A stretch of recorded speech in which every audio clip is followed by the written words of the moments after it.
নদীতে জল বেড়ে যাওয়ায় সোজে ডুবল লোহার ব্রিজ, বন্ধ নদীর দুই প্রান্তে যাতায়াত। দুদিন ধরে টানা বৃষ্টিপাতের পর দ্বারকা নদীর ওপর সোজ গ্রামের কাছে ডুবে গেল লোহার ব্রিজ। মূলত এই ব্রিজ হয়ে খুব সহজে ময়ূরেশ্বরের দিক থেকে মল্লারপুর পারাপার করা যেত। গত শনি ও রবিবার দুদিনের টানা বৃষ্টিপাতের পর রবিবার দিন ডুবে যায় এই লোহার ব্রিজ। আর আজ অর্থাৎ সোমবার দিনও সেই লোহার ব্রিজ ডুবে থাকার কারণে যাতায়াতে সমস্যা হয়েছে নদীর দুই প্রান্তের মানুষজনের। মূলত খুব সহজে সোজ, পশ্চিম রামচন্দ্রপুর, মুরুলডাঙ্গা সহ বিভিন্ন গ্রামের মানুষ খুব সহজে এই সোজের লোহার ব্রিজ হয়ে যাতায়াত করত। তবে দ্বারকা নদীতে জল বেড়ে যাওয়ার কারণে সোমবার দিনও ডুবে থাকলো লোহার ব্রিজ। সোমবার সকাল 9টা নাগাদ ধরা পড়ল লোহার ব্রিজ ডুবে থাকার সেই চিত্র।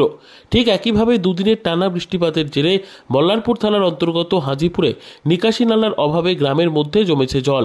বিভিন্ন বাড়িতে ঢুকে যাচ্ছে বৃষ্টির জমে থাকা সেই জল। সমস্যায় পড়ছে গ্রামের বিভিন্ন মানুষ।